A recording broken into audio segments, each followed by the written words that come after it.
अस्सलाम वालेकुम नाज़रीन, प्रोग्राम मंज़र पस मंज़र में आऊं आहियां तव्हांजो मेज़बान फ़हीम बबर। नाज़रीन, जेको प्रोग्राम में ॻाल्हि ॿोल कयूं था नियाणियुनि जी तालीम जे हवाले सां। सिंध में अक्सर इहो ॾिठो वियो आहे त जेको ॻोठनि में ऐं ख़ासि तौर ते जेके ॾूरांहा इलाइक़ा आहिनि उते जो जेके नियाणियूं आहिनि उन्हनि खे तालीम पिराइण में तमामु घणी मुश्किलातूं दरपेश अचनि थियूं। हिकिड़े पासे स्कूल परे परे हुजण जे करे ॿिए पासे जेको असांजो जेको समाज आहे उते किथे किथे उते जेको आहे औरत खे नियाणियुनि खे जेको आहे इजाज़त न ॾिनी वेंदी आहे, सिर्फ़ु मदरसे ताईं क़ुर शरीफ़ पढ़ाइण जी हद ताईं या वरी जेका प्राइमरी तालीम ॾियण जी हद ताईं जेको आहे उन नियाणियुनि खे रखियो वेंदो आहे, उन्हनि खे आला तालीम न ॾियारी वेंदी आहे। नतीजे में उहे औरतूं जेके आहिनि उहे नियाणियूं जेके आहिनि उहे ग्रोथ न करे सघंदियूं आहिनि, न ई वरी उहे अॻियां वधी सघंदियूं आहिनि, न ई वरी अॻियां वधी करे कंहिं नौकिरियूं वग़ैरह करे पंहिंजे घर खे सपोर्ट करे सघंदियूं आहिनि। त अहिड़ी इहा जेका सॼी सूरत हाल आहे, हिन में औरतुनि जो ऐं जहिड़े तरीक़े सां सॼी दुनिया तरक़ी करे रही आहे, असांखे अगरि तरक़ी करणी आहे त उन में वधि खां वधि जेको आहे असांखे पंहिंजी औरतुनि खे तालीम ॾिनी आहे। ख़ुशकिस्मती सां असांजा जेके शहरी इलाइक़ा आहिनि उते वॾा वॾा स्कूल कॉलेजिस ऐं वॾा वॾा तालीमी इदारा खुलियल आहिनि जिते ॿार पढ़नि था। उन्हनि में औरतुनि जो उन्हनि नियाणियुनि जो वॾो अंग आहे जेको तालीम पिराए रहियो आहे। ऐं न सिर्फ़ु तालीम पिराइनि पिया, सुठनि सुठनि उहिदनि ते कमु कनि पियूं औरतूं नियाणियूं, जेके न सिर्फ़ु सिंध में पाकिस्तान में पर सॼी दुनिया में उहे वॾनि वॾनि डिपार्टमेंट वॾनि वॾनि इदारनि में कमु करे पंहिंजे मुल्क जो ऐं पंहिंजे सिंध जो नालो रोशन करे। अहिड़ी रीति सां नज़र विझूं असांजा जेके पुठिते पियल इलाइक़ा आहिनि, पोइ उमरकोट हुजे, थरपारकर हुजे, सांगड़ हुजे, मीरपुर ख़ासि हुजे या वरी सिंध जा ॿिया जेके इलाइक़ा आहिनि उते तालीम जो जेको रेशियो आहे, तालीम जो जेको अंग अखर जेके मिलनि था, हिकिड़े पासे स्कूलनि जी खोट, हिकिड़े पासे जेको आहे तालीमी इदारनि जा न हुजणु, ॿिए पासे वरी जेको माण्हुनि में जेको हिकिड़ो समाजी तौर ते आगाही जो न हुजण जे करे ॿारनि जी जेका तालीम ऐं ख़ासि तौर ते नियाणियुनि खे तालीम जहिड़े हिन अज़ीम ज़ेवर खां परे रखियो वेंदो आहे। नतीजे में असांजियूं जेके नियाणियूं आहिनि उहे सही नमूने सां ग्रोथ न आहिनि करे सघंदियूं। तालीम हासिलु करणु ऐं हर फ़र्द जो हक़ु आहे, ख़ासि तौर ते नियाणी जो त वधीक हक़ु आहे, छो जो हिकिड़ी नियाणी अगरि तालीम हासिलु करे थी, पढ़ी वञे थी त उहो सॼे ख़ानदान खे पढ़ाए सघे थी। त जेको प्रोग्राम में ॻाल्हि ॿोल कयूं था त असां वटि जेको तालीम जो जेको रुझान आहे उहो घटि छो आहे, उनखे वधाए कीअं थो सघिजे, अंग अखर छा आहे ऐं ख़ासि तौर ते नियाणियुनि खे तालीम जे हसूल में कहिड़ियूं कहिड़ियूं परेशानियूं, कहिड़ियूं कहिड़ियूं दुश्वारियूं साम्हूं अचनि थियूं ऐं उन्हनि खे कीअं ख़तमु करे सघिजे थो। असांखे जॉइन कयो आहे Esther Shakeel, district women group Umarkot जूं जेके मेंबर आहिनि, उन सां गॾु ज़ुलेखा पंवर साहिबा आहिनि, समाजी अगवा आहिनि। तव्हां ॿिन्हिनि जी वॾी वॾी महिरबानी। एस्टर, आपसे शुरू कर लेते हैं, किस तरह से देख रही हैं? एक तो ओवरऑल अगर हम सिंध में बात करें तो अच्छी सूरत हाल है वैसे कि जब पहले देखा था हमने काफ़ी अरसे, अगर पहले बैक चले जाएं तो बहुत कम लड़कियां होती थी जो तालीम हासिल कर पाती थी, लेकिन अब कुछ बेहतरी आई है, बच्चियां पढ़ रही हैं, बच्चियां इदारों में काम करती हैं, बच्चियां मुख्तलिफ तालीमी इदारों में, और इदारे भी बहुत सारे जुड़ गए हैं। तो किस तरह से उसको अगर हम कनेक्ट करें उमरकोट और थरपारकर में तो वहाँ क्या पोजीशन है? अभी सूरत हाल जैसे आपने पहले बात की कि कुछ बेहतर है, सिंध का भी देखते हैं, अगर उमरकोट में हम देखें, लेकिन अगर हम विलेजेस में जाएं तो वहाँ पर बच्चियों के लिए जो है वो तालीम मुश्किल है। उसकी बहुत सारी वजूहात हैं, और बेसिकली जो है कि वालिदैन सिर्फ ये चाहते हैं कि बच्चियों को सिर्फ प्राइमरी तक ही तालीम जो है वो दी जाए, लेकिन जब आगे उन्होंने सेकेंडरी तालीम हासिल करनी है तो उसके लिए फिर ये कि मुश्किलात होती हैं। इसके बावजूद भी जो है बच्चियों का ये हक़ है कि उनको तालीम दी जाए, ताकि वो अपनी आने वाली नस्ल जो है, समझ लें कि अगर एक बच्ची पढ़ जाती है तो उसकी आने वाली जो नस्ल है, उसका ख़ानदान पूरा जो है वो चेंज हो सकता है और बहुत सारी तब्दीली आ सकती है। लेकिन बच्चियों को वहाँ पर ही प्राइमरी तक ही रोक दिया जाता है, और इसकी बहुत सारी आगे वजूहात हैं। लेकिन ये है कि उमरकोट में भी अभी काफ़ी हद तक ये है कि लड़कियों को जो है वो वालिदैन कोशिश कर रहे हैं कि हम अपनी बच्चियों को तालीम हासिल उनको तालीम दे सकें, लेकिन इसके बावजूद भी हम देखते हैं कि गांव में जो सूरत हाल है वो हमें नज़र आती है कि वो बहुत इसका रेशो जो है वो कम है, गांव में बहुत कम है जी। तव्हां कीअं था ॾिसो ज़ुलेखा ही सॼी सूरत हाल खे? त भई ॻोठनि में जेका एस्टर ॻाल्हि करे पई त भई ॻोठनि में जेके रेशो घटि आहे, ओवरऑल अगरि असां ॻाल्हि कयूं त हू त बहितरी आई आहे, पर इन्हनि ज़िलनि में ख़ासि तौर ते उमरकोट जी ॻाल्हि कयूं, थरपारकर जी ॻाल्हि कयूं, त उते जेको रेशो अञा बि घटि आहे। त तव्हां कीअं था ॾिसो हिन वक़्तु सूरत हाल आहे कीअं उते, एक्चुअल छा पोज़ीशन आहे? अस्सलाम वालेकुम। सभ खां पहिरीं त जॾहिं बि असां उमरकोट जो नालो वठंदा आहियूं त त असांखे ज़हननि में ईंदो आहे त हीउ हिकिड़ो तमामु घणो पसमानदा जेको आहे सो एरिया आहे ऐं असांखे यकदमि हिकिड़ो थर जो जेको आहे सो इमेज अची वेंदो आहे त हिते जेको आहे सो बकरियूं हलंदियूं हूंदियूं, ऊठ हलंदा हूंदा ऐं मुख़्तलिफ़ क़िस्म जा जेको आहे सो जीअं थर में हूंदो आहे सॼो सिस्टम, उहो सॼो असांजे जेको आहे सो ज़हननि में उहो खाको ठही वेंदो आहे। हाणे जिते असीं उमरकोट जी ॻाल्हि कयूं, हूअं त ओवरऑल इहो जेको इशू आहे ओवरऑल जेको आहे सो जनरल इशू आहे, जिते किथे जेको आहे सो तालीम जे हवाले सां तमामु घणियूं नियाणियुनि खे ख़ासि करे ॾुखियायूं पेश अचनि थियूं। पर जिते असां उमरकोट जी ॻाल्हि कयूं त उनखे अगरि असां जोग्राफिकली उन में ॾिसूं त अधु जेको उन जो एरिया आहे उहो आहे थर वारो एरिया ऐं अधु जेको आहे सो उन जो अचे थो शहर में, शहर जो जी जी। त जेको शहर वारो एरिया आहे त उन में त जेको आहे प्राइवेट स्कूल बि आहिनि, प्राइवेट कॉलेज बि आहिनि, उन खां अलावा गवर्नमेंट जा स्कूल बि ॾाढा बहितरीनु ठहियल आहिनि। उन में उन खां अलावा जेको असां बेराड़ी तरफ़ ॾिसूं त उन में जेके असांजा स्कूल आहिनि उहे उन भेट में तमामु घटि आहिनि फंक्शनल, जंहिंमें आउं तव्हांखे ॿुधाईंदी हलां तक़रीबन जेको उमरकोट जी पॉपुलेशन आहे तक़रीबन 10 लख जेको आहे सो उनजी पॉपुलेशन आहे। उमरकोट सिटी, जी जी, उमरकोट ज़िले जी 10 लख पॉपुलेशन, 10 लख पॉपुलेशन आहे। तंहिंमें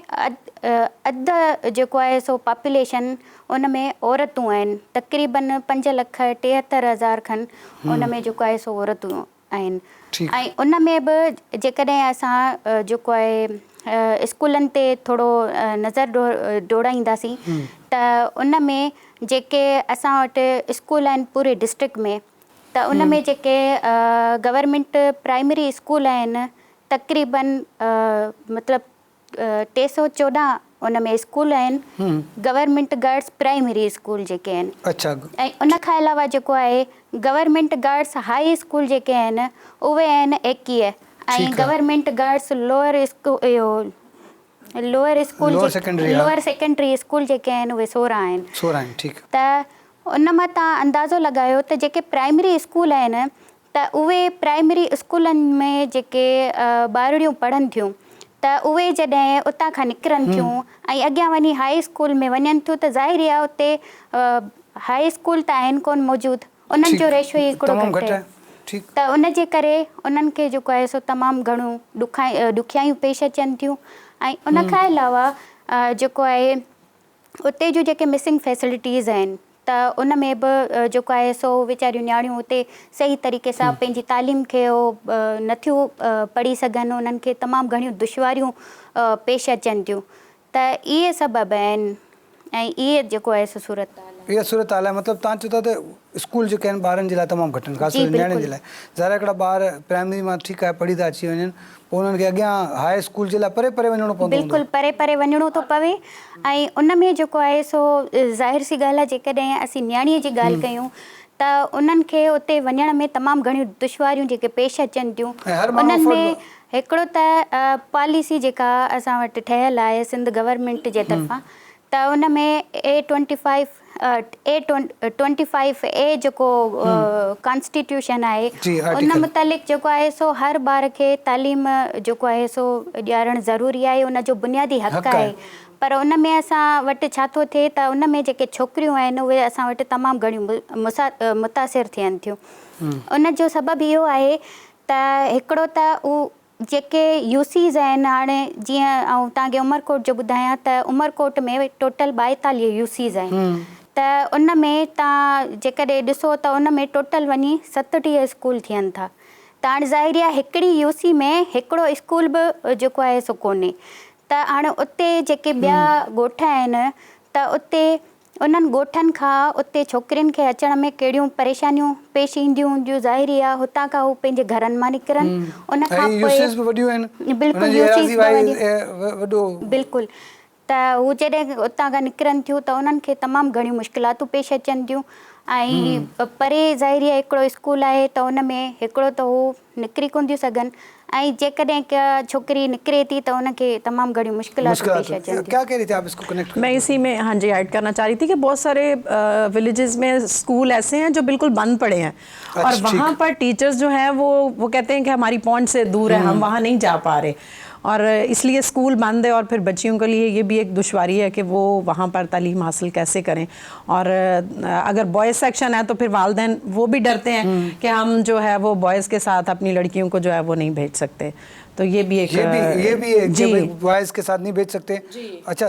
یہاں پر تو ٹھیک ہے کو ایجوکیشن چل جاتی ہے لیکن وہاں اچھا یہ بھی بتا دیجیے گا کہ ظاہر جس طرح سے زلیخا نے کہا کہ بھئی بڑی مشکلات ہے, خاص طور پر ڈسٹنس بہت ہے. ظاہر تھر اور یہ جو عمر کوٹ ان کی جو اگر ہم جغرافیائی وہ پوزیشن دیکھیں تو وہ شہروں سے زیادہ واسٹ ہوتے ہیں, بڑے ہوتے ہیں, تو ایک جگہ سے دوسری جگہ جانا بڑا مشکل ہوتا ہے. تو ان کی کیا کہ ٹرانسپورٹ کا کیا وہاں ہے کرائٹیریا؟ ٹرانسپورٹ کوئی بھی نہیں ہے. ہمارا بھی ایک وہاں پر ایک ولیج میں باراڑی میں ایک اسکول ہے اور سارا وہ ریت ہے اور تقریباً 3 کلومیٹر ہے جو آپ پیدل سفر کریں گے. اس میں بائک نہیں جا سکتی, وہ صرف جیپ جو ہے وہ جا سکتی ہے. اور آپ یہ دیکھیں کہ وہاں سے کیسے بچے جو ہیں وہ کسی 3 کلومیٹر جو ہے وہ سفر کر کے بچیوں کو وہ کیسے بھیجیں والدین. تو اس لیے وہاں پر جو ہے وہ یہ صورتحال تھی کہ وہاں پر وہ بچیوں کو نہیں پڑھا ہی نہیں رہے تھے. لیکن آخرکار ہم نے پھر کوشش کی کہ ہم نے وہاں گاؤں کے ساتھ مل کے ایک اسکول وہاں گاؤں میں ہی بنا دیا گیا. لیکن اس کے باوجود اور بہت سارے ایسے علاقے ہیں کہ جہاں پر بہت زیادہ ڈسٹنس ہے جس کی وجہ سے بچیاں جو ہیں وہ نہیں بھیج پاتے کیونکہ والدین کو ٹرسٹ نہیں ہے یا شاید اپنی بچیوں پر, یا وہ یہ سمجھتے ہیں کہ بس انہوں نے اگر یہ پرائمری سیکشن کر لیا تو آگے ان کی پڑھائی جو ہے وہ ضروری نہیں ہے پڑھائی. مانو باہر اگر ٹھیک ہے سہولت हुजनि बि त छा माण्हू उते जा जेके पढ़ाइण चाहिनि था ॿारनि खे? इहो तमामु घटि जेको आहे सो ॾिसण में आयो आहे. तक़रीबन उते जी जेका आबादी आहे उहा जेको आहे सो अक़लियतूं जेके आहिनि असां वटि उहे तमामु घणियूं आहिनि उते, ऐं मज़दूर तबिको तमामु उते घणो आहे. त उन में इहो आहे त तक़रीबन उहे जेके माण्हू आहिनि मज़दूर तबिके जा त उन्हनि में अची था वञनि कोल ऐं भील बिरादरी. त उन में जेको आहे सो इहा शइ तमामु घटि ॾिठी वई आहे त हू ख़ासि करे जेको आहे सो पढ़ाइण खां थोरो अवॉइड कनि था ॿारड़ियुनि खे. ख़ासि करे जेकॾहिं तव्हां उन्हनि जे घर में ॾिसो त जेकॾहिं 6 खां 7 ॿार आहिनि त हू वधीक तरजीह जेको आहे सो छोकिरे खे ॾियनि था ऐं छोकिरियुनि खे हू नथा पढ़ाइनि. उनजो मेन सबबु इहो आहे त हिकिड़ो त हू सम्झनि था त छोकिरी परायो धणु आहे, हू सुभाणे वेंदी हली त हीअ सिर्फ़ु हिते घर जे कमकार जे लाइ आहे ऐं इन खां असां कमु करे सघूं था इहे सभु शयूं. उन खां अलावा जेको आहे सो उन्हनि खे उहा अवेयरनेस ज़ाहिर सी ॻाल्हि आहे उहा आहे कोन, त उहा अवेयरनेस उन्हनि खे ॾियणी पवंदी. ऐं ॿियो जेको आहे सो रीज़न इहो आहे त उन्हनि जा जेके ॿार आहिनि ख़ासि करे चाइल्ड लेबर जेको असां चऊं त उन्हनि में तमामु घणो जेको आहे सो ॾिठो वियो आहे त उहो ॿारनि खे भठनि ते मोकिलीनि था या ख़ासि करे जेके घरनि में भर्त थिए थो, कढ़ाई थिए थी त उन में जेको आहे सो छोकिरियुनि खे उन में इंगेज कनि था. त उन्हनि बिल्कुलु. ऐं इहो जेको तबिको आहे ख़ासि करे मज़दूर तबिको आहे त उन जे करे उहो चाहींदो आहे त असांजो जेको छोकिरियूं आहिनि ख़ासि करे उहे घर में वेही सिर्फ़ु इहो कमु कनि त उन मां 2-3 रुपया असांखे मिलनि. पर ई जेको आहे सो सबबु आहे त हू उन्हनि खे ॿाहिरि न आहिनि कढी सघंदा. ऐं उन खां अलावा ॿियो जेको मेन सबबु आहे त हू काफ़ी जीअं अॼुकल्ह असां वटि जेको आहे घणो माहौल हले पियो त जीअं छोकिरी ॿाहिरि निकिरे थी ख़ासि करे जीअं 10 सालनि खां 14 साल जी जेका उमिरि हूंदी आहे इहा उहा उमिरि हूंदी आहे जंहिंमें तक़रीबन अहिड़ा केसिस नज़र आया आहिनि त उन में जेको आहे सो मज़हब तब्दील करण वारो बि केस थिया आहिनि या उन खां अलावा ज़्यातियुनि वारा केस थिया आहिनि. त उन जे करे बि उहे माइट ॿाहिरि कढण खां पंहिंजी नियाणियुनि खे जेको आहे सो डिॼनि था ऐं इनसिक्योर उहो फील कनि था. इनसिक्योर फील करते हैं. सही है. ये बड़ी मतलब गंभीर सूरत हाल है कि ज़ाहिर डरते हैं लोग अगर है वहाँ पे इदारे तो इसमें आपको और क्या असबाब नज़र आते हैं जो हम डिस्कस करें इसमें इसके अलावा? इसमें मुझे ये नज़र आ रहा था कि हम वो बच्चियों को इसलिए भी तालीम दिलाने से डरते हैं और सब पहली बात तो ये है कि वो 12 साल की उम्र में ही शादी बच्ची की कर तो अर्ली मैरिज है. वो चाहते हैं कि बच्ची जो है वो बस अपने अभी तक वो मतलब वो खेलना चाहती है, वो पढ़ना चाहती है, लेकिन उस पर इतनी भारी जिम्मेदारी जो है वो डाल देते हैं और वो समझते हैं कि ये एक बोझ है हम पे। तो इस बोझ को उतारने के लिए वो 12-13 साल की उम्र में ही शादी कर दी जाती है ताकि बच्ची जो है वो अपने घर में जाए, और वहाँ पर आगे जाके पता नहीं उसके लिए क्या क्या मुश्किलात जो हैं वो होंगी, इसलिए वो तालीम भी नहीं वो दिला सकते कि ताकि ये बच्ची मतलब पढ़ लिख जाएगी तो पता नहीं ये क्या हो जाएगा। लेकिन हमें ये उनको मतलब बताना चाहिए कि किस तरह से अगर एक बच्ची पढ़ जाती है पूरे ख़ानदान में, बहुत सारे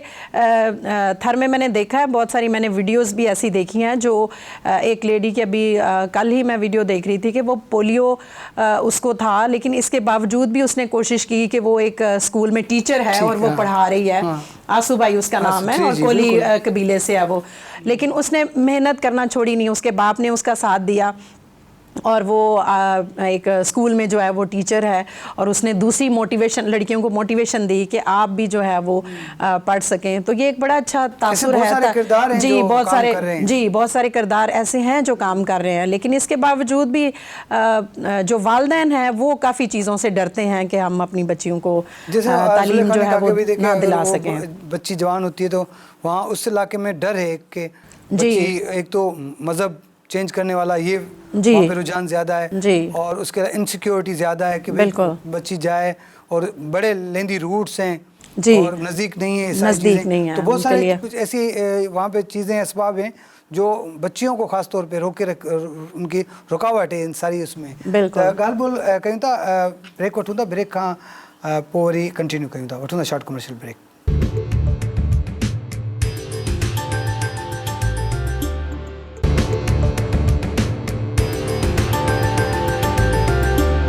वेलकम बैक नाज़रीन, प्रोग्राम मंज़र पस मंज़र में न्याणियुनि जी तालीम जे हवाले सां ॻाल्हि ॿोल कयूं था त थर ऐं उमरकोट समेत जेके ॾुरां इलाइक़ा आहिनि उन्हनि में जेके ॿारियूं पढ़नि थियूं, तालीम हासिलु कनि थियूं, उन्हनि खे कहिड़ियूं कहिड़ियूं मुश्किलातूं आहिनि या वरी उहे मुश्किलातूं हल कीअं थियूं थी सघनि। मुश्किलातूं तमामु घणियूं आहिनि, ज़ाहिर आहे असां डिस्कस कयूं था, उन्हनि जे पोयां हिकिड़ो वॾा कारण आहिनि, न हिकिड़ो कोन्हे को बि। जीअं तव्हां चयो त भई ट्रांसपोर्ट जो वॾो मसइलो आहे, उन खां पोइ हिकिड़ो साइकी आहे, माण्हू डिॼनि था पंहिंजे ॿारनि खे परे ताईं, ऐं ॿियो त उमरकोट थर या इहे परे परे ताईं हिननि जा वरी जेका जोग्राफी आहे, जेका हदूं आहिनि उहे इलाही वॾियूं आहिनि। यूसीज़ आहिनि, हिकिड़ी यूसी आहे इलाही वॾी आहे, उन हिकिड़ी यूसी में हिकिड़ो बि जेको आहे स्कूल कोन्हे, उहो बि उन ते कोन्हे, त हाणे परे परे वञनि ॿार, इहो बि। ऐं उन खां पोइ वरी जेका ज़हनी ओसर आहे, जेको ज़हनी माण्हुनि जी जेका साइकोलॉजिकली माण्हू तयारु बि कोन्हनि, गुरबत जे करे बि माण्हू ॿार खे कोन था पढ़ाइनि, त हीउ जेको ड्रॉप रेट इशू आहे, रेशो जंहिं ते पाण ॻाल्हायूं पिया हिन ते, उनखे कीअं थो घटि कराए सघिजे? छा था सम्झो त असां मतिलबु कहिड़े तरीक़े सां वालिदैन खे मोटिवेट कयूं या वरी गवर्नमेंट एतिरियूं सहूलियतूं ॾे? अच्छा, उन में सभ खां पहिरीं त जेको आहे ऐं ॻाल्हि कंदसि त उन में गवर्नमेंट जो तमामु घणो जेको आहे सो रोल हुअणु घुरिजे। उहो इन सेंस में त उते ज़ाहिर सी ॻाल्हि आहे, जेके उते जो कुझु फीमेल आहिनि या छोकिरियूं आहिनि, पढ़ियल लिखियल आहिनि, उहे जेकॾहिं उहे अप्लाई कनि थियूं टीचिंग जे लाइ, त उन्हनि खे जेको आहे सो हिकिड़ी स्ट्रिक्ट पॉलिसी जे तहत उन्हनि खे जेको आहे सो पास कोन थो कयो वञे। नतीजतन इहो थो थिए त उतां खां जेको आहे सो ॿाहिरि खां जेके टीचर्स अचनि थियूं उहे अची उन्हनि खे पढ़ाइनि थियूं, त उहे टीचर्स जेको आहे सो उन्हनि खे टाइम नथियूं ॾेई सघनि, ठीकु आहे, ॿाहिरि खां अचनि थियूं त उन्हनि खे पाण खे ॾुखियाई थिए थी। ऐं उन खां अलावा जेको आहे सो उतां जो जेको माहौल आहे स्कूल जो, त उहो बि हिकिड़ो तमामु वॾो इशू आहे, त उहो बि आउं अचां थी त सभ खां पहिरीं त जेका पॉलिसी आहे उन में जेको आहे सो लीनियंसी ॾियणु घुरिजे। उतां जी जेका मक़ामी छोकिरी आहे उनखे मौक़ो ॾियणु घुरिजे। ऐं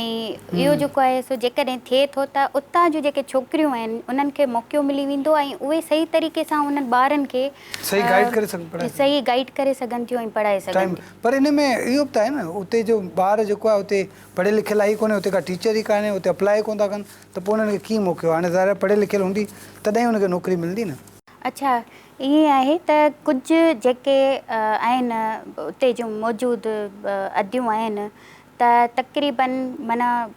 ॾिठो वियो आहे त हर 2 घर में हिकिड़ी जेको आहे सो नंढड़ी जेको आहे सो पढ़ियल आहे, उहो कंहिं न कंहिं तरीक़े सां उहा तालीम हासिलु करे थी। जी जी,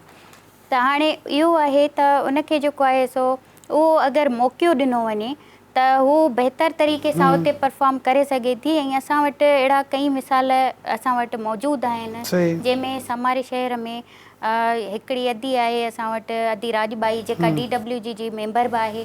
ऐं हू पाण जेको आहे सो उते स्कूल हलाए रही आहे ऐं उनखे कंहिंजी बि सपोर्ट कोन्हे। शुरू में उन्हनि छा कयो, जो उन्हनि जेको आहे सो हिकिड़ी लांडी हुई, उन में उन्हनि हिकिड़ो नंढिड़ो स्कूल ठाहियो। लांडी हाणे तव्हां सम्झो था त उन में उनखे केतिरियूं दुश्वारियूं परेशानियूं जेको आहे सो पेश आयूं हूंदियूं, पर उते उन्हनि जेको आहे सो स्कूल खोलियो ऐं उन्हनि जेको आहे सो कोशिशि करे जेके छोकिरियूं हुयूं पाड़े जूं उन्हनि खे उन में शामिलु कयो ऐं पाण उनखे पढ़ाइणु शुरू कयो ऐं अदीअ जो जेको घरवारो हो उहो उन सां गॾु हुया। उन खां पोइ जॾहिं असां जहिड़ी ऑर्गेनाइज़ेशन वई या ॿियूं त उन्हनि जेको आहे सो उन्हनि खे थोरी सपोर्ट कई। उन खां पोइ हींअर इहो आहे त उहो पूरे ॻोठ में उतां जूं जेके ॿारड़ियूं आहिनि स्पेशली उन्हनि खे उहो पढ़ाए पई। हिकिड़ो त इहो उन्हनि खे मौक़ो ॾियणु घुरिजे, उन्हनि खे अप्रिशिएट करणु घुरिजे मुंहिंजे ख़्याल में। त जेकॾहिं उते का अहिड़ी अदी अहिड़े क़िस्म जी जेको आहे सो सेल्फ इनिशिएटिव ते उहो जेको आहे सो कमु करे थी ॿारड़ियुनि जी तइलीम जे हवाले सां, त गवर्नमेंट जो इहो फ़र्ज़ु थो थिए त उनखे जेको आहे सो अप्रिशिएट करे, उनखे कंहिं न कंहिं उन में रिवार्ड ॾिनो वञे ताकी जेके ॿियूं अदियूं आहिनि उतां जूं त उहे उन तरीक़े सां जेको आहे सो उत्साह उन्हनि में पैदा थिए ऐं उन तरीक़े सां कमु कनि। उन खां अलावा जेको आहे सो ॿारनि ख़ासि करे जेके ॿार माइग्रेट करे वेंदा आहिनि, जीअं मूं तव्हांखे शुरू में ॿुधायो त हितां जो जेको पोरियत माण्हू आहे त जॾहिं सीज़न ईंदी आहे त उतां खां माइग्रेट करे वेंदो आहे, या त सकरन वारी साइड या त नवाबशाह वारी साइड, ॿिए कंहिं ज़िले में हलिया वेंदा आहिनि। त पोइ उते उन्हनि जी ज़ाहिरियत जेकॾहिं उहो ॿारु पढ़े बि थो अगरि त उतां खां उहो उन्हनि जी पढ़ाई डिस्टर्ब थी वञे। त इन जे लाइ इहो करणु घुरिजे या त जेको आहे सो उते टेम्पररी लर्निंग सेंटर्स खोलिया वञनि त जीअं उन्हनि जी जेको आहे सो पढ़ाई डिस्टर्ब न थिए, या त वरी हिकिड़ो जिते उन एरिया में हू वञनि थियूं त उते जा जेके स्कूल आहिनि उन्हनि में उन्हनि ॿारनि खे जेको आहे सो दाख़िल करायो वञे त जीअं हुननि जी पढ़ाई जेको आहे सो डिस्टर्ब न थिए। टाइम न वरितो वञनि फौरी उन्हनि ॿारनि खे जेको आहे उन्हें ॿिए स्कूल में जो का दाखिला ॾिनी। अच्छा, ड्रॉप आउट रेशियो की जिस तरह से बात करें, इसको हम कम किस तरह से कर सकते हैं? ज़ाहिर है जिस तरह से जुलेखा की बात है कि भाई यहाँ से अगर बच्चा चला गया फैमिली के साथ, ज़ाहिर उनकी मजबूरी है, क्योंकि मजबूरी है वो जब यहाँ बारिश नहीं होती थर में ड्राउट पड़ जाता है तो फिर वो चले जाते हैं, माइग्रेशन करके वो चले जाते हैं बारानी इलाकों में, वहाँ जहाँ पानी होता है तो रोज़गार के सिलसिले में। तो अब वहाँ जब पहुँचे हैं तो वहाँ स्कूल वालों को भी ये होना चाहिए, पॉलिसी जो बात की मैडम ने कि उस तरह से पॉलिसी होनी चाहिए कि वहाँ का बच्चा आए तो उनको उसको भले आप एडमिट नहीं करें लेकिन उसको जो ना फौरी तौर पे स्कूल आने की इजाज़त दी जाए, उसको पढ़ाया जाए, फिर उसका जो प्रोसेस हो भले फिर आराम से होता रहे। तो ये ड्रॉप आउट जो रेशियो है इसको कम किस तरह से कर सकते हैं हम? ऐसे ही जैसे आप बात कर रहे हैं कि जब वो माइग्रेशन करते हैं तो मेरा ख्याल है कि ये पॉलिसी होनी चाहिए कि वहाँ पर भी जैसे टेम्परेरी सेंटर है उनके लिए वो बना दिए जाएं, ताकि बच्चा जो है वो अपनी तालीम से जो है वो उसको मतलब वो कंटिन्यू करता रहे, ताकि उसकी तालीम जो है वो उसमें उसको मुश्किल पेश ना आए। और फिर वालदैन को भी ये सोचना है, मेरा ख्याल है कि इसमें वालदैन का भी बड़ा काम है कि वो अपनी बच्ची के लिए या अपने बच्चे के लिए वो ये सोचें, या फिर ये कि वो किसी ना किसी को पीछे छोड़े ताकि बच्ची की तालीम जो है वो मतलब वेस्ट ना हो, ज़ाया ना हो, इस तरह से उसका टाइम जो है उसको कीमती समझा जाए। और वालदैन को भी जहाँ पर गवर्नमेंट को तावन करने की ज़रूरत है, मेरा ख्याल है पेरेंट्स को भी जो है वो अपने बच्चों के साथ इंसाफ करने की ज़रूरत है कि बच्चों का हक है, अगर हम उनको माइग्रेशन करके ले जाएंगे और वहाँ पर अगर बिलफर्ज नहीं है टेम्परेरी स्कूल तो फिर एटलीस्ट अच्छा, ये तो ठीक है, वो पेरेंट्स का ज़ाहिर है बच्चों का हक है, लेकिन जो ब्रेक से पहले बात कर रहे थे हम, जुलेखा ने भी बात की कि भाई बच्चों को ज़्यादातर वो कामों पे लगाया हुआ है उन्होंने जी, उनसे लेबर करवाते हैं, उनसे ज़ाहिर है उनकी जो अर्निंग होती है, बच्चियाँ हैं ज़्यादातर, तो वो बच्चियाँ जो है घरों में बर्थ का काम करती हैं, उसके अलावा दूसरे कोई काम होते हैं उनसे लेते हैं, रलियाँ बनवा लेते हैं, तो वो उनसे एक पेरेंट को गरीब है, उसकी वो जो वो नहीं है पहुंच ज़्यादा, उसकी बच्ची जो है बजाय स्कूल जाने के घर में बैठ के कमा के दे सकती है, तो उसको ज़्यादा प्रेफरेंस है। तो यहाँ गवर्नमेंट का क्या रोल हो सकता है? ये है कि मुख्तलिफ पेरेंट्स के साथ जैसे गाँव में जाकर मुख्तलिफ सेशन जो है वो लिए जा सकते हैं, मुख्तलिफ ऑर्गेनाइजेशन है जो एजुकेशन पे भी काम कर रही हैं, तो उनका भी काम है। और फिर गवर्नमेंट भी जो है वो ऐसे लाएअमल सोचे कि किस तरह से लड़कियों को जो है वो ये चीज़ें भी सिखा सकते हैं, क्योंकि वो तो ऑलरेडी घरों में वो सीख रही हैं, लेकिन उनकी तालीम जो है उसका ज़िया ना हो। और इस तरह के सेमिनार होने चाहिए, अवेयरनेस सेशन होने चाहिए। पेरेंट्स के माइंड को जो है वो बहुत ज़्यादा क्लियर करने की ज़रूरत है कि अगर आपकी बच्ची का पढ़ना और उसकी तालीम हासिल करना कितना ज़रूरी है। तो मेरा ख्याल है पेरेंट्स के लिए ऐसे लाएअमल हमें करने चाहिए ताकि वो तैयार हो सकें, वो अपनी बच्चियों को पढ़ाने के लिए तैयार हो सकें। अच्छा, तव्हां ही ॿुधायो त हीअ असां मिसाली ॻाल्हि सॼी ॻाल्हि कयूं पिया न हींअर, पाण ज़ाहिर असांजो प्रोग्राम ॾिसंदड़नि खे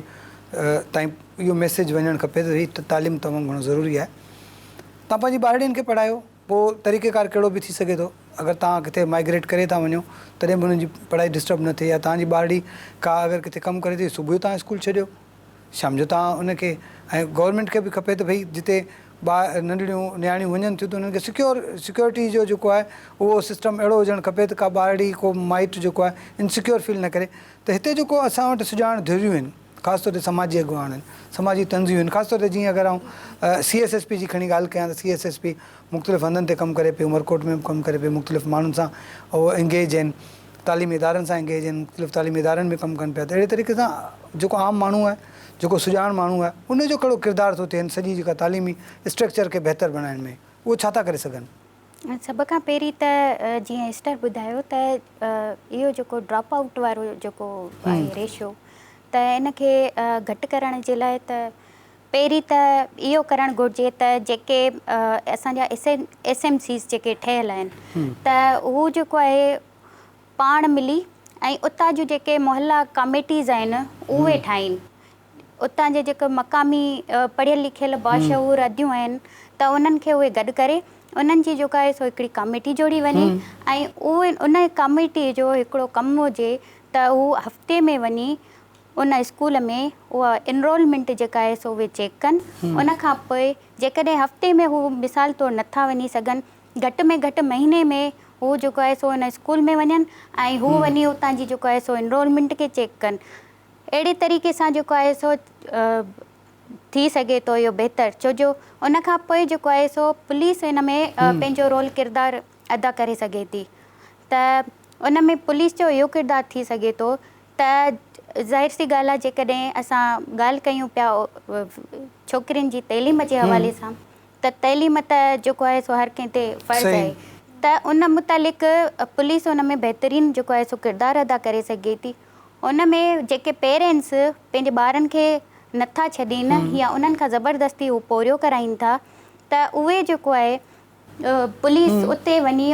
उते जे माण्हुनि खे थोरो प्रेशर विझे, उन्हनि खे चए त जेकॾहिं तव्हांजो ॿारु स्कूल न वेंदो त असीं तव्हां ते को न को एक्शन करे सघूं था। त थी सघे थो त इन प्रेशर खां पोइ उहो जेको आहे सो पंहिंजे ॿारनि खे उते छॾीनि। उन खां पोइ गवर्नमेंट खे इहो करणु घुरिजे त कान का अहिड़ी पॉलिसी ठाहिणु घुरिजे जीअं छोकिरियुनि जे हवाले सां,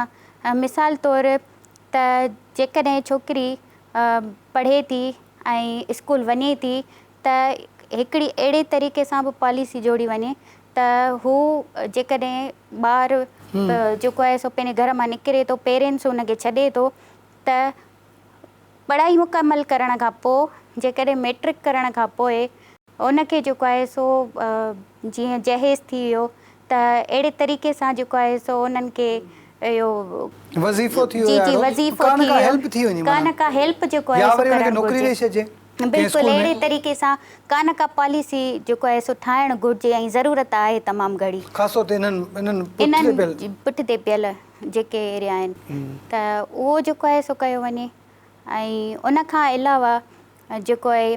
असांजा जेके इदारा कमु कनि पिया, इहो जेको आहे सो सभिनीनि जी ज़िमेदारी थिए थी,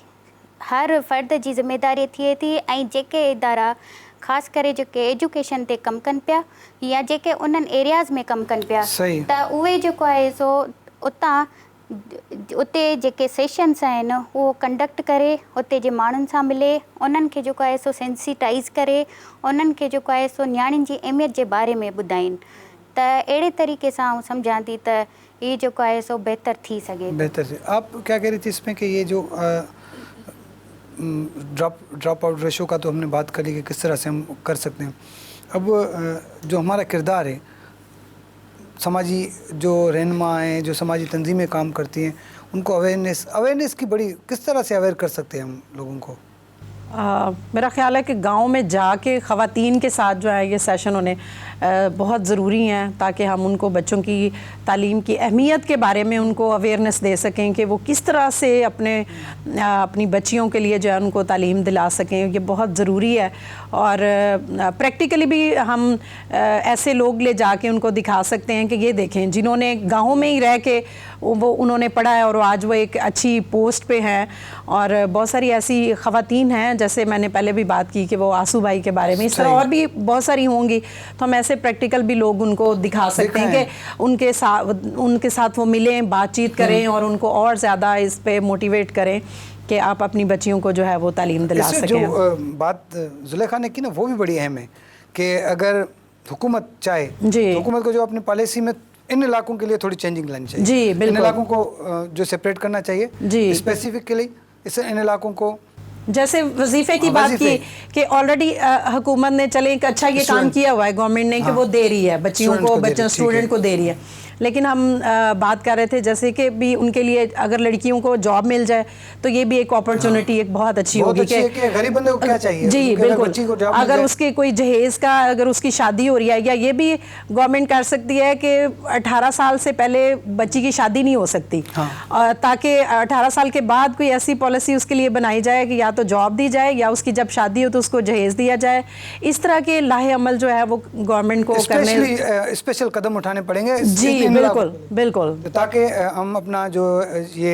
इसका ड्रॉप आउट का रेशो भी कम कर सकें और अपने बच्चों को ज़्यादा से ज़्यादा पढ़ा सकें। आखिर में तव्हां कुछ मैसेज ॾींदो? ऐं इहो मैसेज ॾियणु चाहींदसि छो जो कुझु काफ़ी शयूं आहिनि जेके मूंखे करणियूं हुयूं। उन में इहो आहे त सभिनीनि खां पहिरीं त असां जेको आहे माना हिकिड़ो गवर्नमेंट जेको आहे उनखे ॾिसणु घुरिजे त किथे किथे असांजा स्कूल थी सघनि था त उहे स्कूल उन्हनि खे खुलाइणु घुरिजनि। जेके स्कूल बंदि पियल आहिनि उन्हनि खे फंक्शनल करणु घुरिजे। उन खां अलावा जेके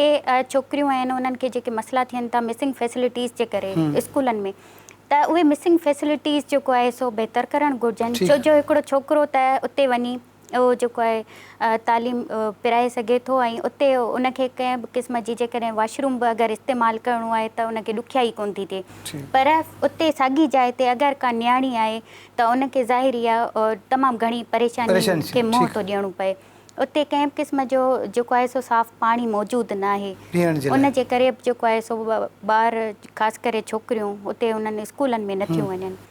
त उन में जेको आहे सो गवर्नमेंट पंहिंजो रोल प्ले करे सघे थी। उन खां अलावा असांजो रोल इहो थो थिए त जेकॾहिं का छोकिरी मिसाल तौरु असां घरनि मां कढूं पिया वञे पई ॿाहिरि तइलीम जे लाइ, त असांजो फ़र्ज़ु थिए थो त असांखे उन क़िस्म जो जेको आहे सो सिक्योर माहौल प्रोवाइड कयूं ऐं उनखे जेको आहे सो अहिड़ो माहौल ॾियूं जीअं हिकिड़ी छोकिरी जेकॾहिं स्ट्रगल करे वञे पई उन स्कूल ताईं त उते जेको आहे सो उते जूं जेके नज़रूं आहिनि उते जा जेके माण्हू आहिनि त उहे जेको आहे सो पंहिंजे किरदार खे बहितर कनि ऐं उते जा जेके टीचर्स आहिनि जिते हू छोकिरियूं पढ़णु वञनि पियूं, ख़ासि करे जेको आहे उते फीमेल टीचर्स खे रखियो वञे त इहो तमामु घणो बहितर थींदो। उन सां बि जेको आहे सो इहो इशू रिज़ोल्व थी सघे थो। ख़ासि करे जेके पेरेंट्स आहिनि उहे उन जे करे बि पंहिंजे नियाणियुनि खे कोन्हनि छॾींदा त उते जेको मेल टीचर हूंदा आहिनि। ऐं ॿियो सभ खां वधीक जेको अहम इशू आहे त जेके स्कूल आहिनि उन्हनि खे बाउंड्रीज़ कोन्हनि लॻल हूंदियूं। उतां सिस्टम जेको आहे सो लॻो पियो हूंदो आहे त उन्हनि खे बि जेको आहे सो बाउंड्रीज़ ॾियारे उन्हनि खे बहितर कयो वञे। त मुंहिंजे ख़्याल में इहो जेको आहे सो जेकॾहिं हर हिकु माण्हू उन में पंहिंजो रोल प्ले कंदो ऐं बहितर तरीक़े सां उन में कमु कंदो त इहो जेको आहे सो इशू ख़तमु थी सघे थो। ऐं इन में ज़ाहिरी आहे अञा थोरो टाइम लॻंदो, कुझु वक़्तु लॻंदो, पर इहो जेको आहे सो असांखे करिणो पवंदो। जेसिताईं असां पाण शुरूआति न कंदासीं तेसिताईं जेको आहे सो इहो मसइलो हमेशह रहंदो ऐं का बि सोसाइटी जेका आहे उन जी तरक़ीअ जे पोयां हमेशह जेकॾहिं का औरत पढ़ियल न आहे त उहो जेको आहे सो क़ौम बि हमेशह पोयां पुठिते रही आहे त असांजे मुआशिरे जी इहा ज़रूरत आहे त असांखे पंहिंजी नियाणियुनि खे उहा जेको आहे सो पढ़ाइणो पवंदो ताकी उन्हनि खे उहो शऊर अचे ऐं उन खां अलावा जेको आहे सो पंहिंजी ज़िंदगी में अॻियां वधी सघनि। ठीकु आहे, महिरबानी ज़ुलेखा तव्हांजी एस्टर, आपका बहुत बहुत शुक्रिया। नाज़रीन, तव्हां ॻाल्हि ॿोल ॿुधी त ज़ाहिर आहे असांखे पंहिंजी नियाणियुनि खे पढ़ाइणो पवंदो, छो जो ख़ासि तौर ते असांजा उहे पुठिते पियल इलाइक़ा उन्हनि में जेके नियाणियूं आहिनि उन्हनि सां तमामु घणा मसइला आहिनि जेका ज़ुलेखा ॿुधायो त ख़ासि तौर ते मिसिंग फैसिलिटीज़ जे करे बि तमामु घणो ड्रॉप आउट रेशियो रहे थो। नियाणियूं पढ़ण जे लाइ तयारी न हूंदियूं आहिनि, न वञी सघंदियूं आहिनि। उन जी वजह इहा आहे जो हिकिड़ो त काफ़ी स्कूलनि में जेको आहे बाउंड्रीज़ न हुजणु, उते वॉशरूम जी सहूलियत न हुजणु, पीअण जो साफ़ु पाणी न हुजणु, ट्रांसपोर्ट जो न हुजणु, इहे सभु उहे शयूं आहिनि जेके गवर्नमेंट खे प्रोवाइड करणियूं। इहे सभु उहे शयूं आहिनि, इहे सभु उहे सहूलियतूं आहिनि जेके ज़िमरे में अचनि थियूं गवर्नमेंट जूं, छो जो गवर्नमेंट खे सभु शयूं प्रोवाइड करे ॾियणियूं आहिनि। स्कूल परे परे हुजण जे करे ट्रांसपोर्ट जो मसइलो थिए थो, पर उन सां गॾोगॾु इहे बि जेके फैसिलिटीज़ जो न हुजण बि जेको आहे इहो वॾो मसइलो आहे। त असां सभिनी खे ख़ासि तौर ते समाजी अॻुवान हुजनि, पढ़िया लिखिया माण्हू हुजनि, ॻोठ जो वॾेरो हुजे, या वरी असांजूं जेके नियाणियूं पाण आहिनि ऐं माइट ख़ासि तौर ते जेको पेरेंट्स आहिनि, असां सभिनी खे गॾिजी करे आवाज़ु उथारणो पवंदो पंहिंजे क़ौम जे लाइ, पंहिंजे ॿारनि जे लाइ, पंहिंजे नियाणियुनि जे लाइ, त जीअं असां पंहिंजी नियाणियुनि खे कहिड़नि बि ॾूरान इलाइक़नि में असां छो न हुजूं उते पंहिंजे नियाणियुनि खे वधि खां वधि तालीम ॾियारे सघूं। ईंदड़ प्रोग्राम ताईं पंहिंजे मेज़बान फ़हीम बबर खे ॾींदा इजाज़त। अल्लाह हाफ़िज़।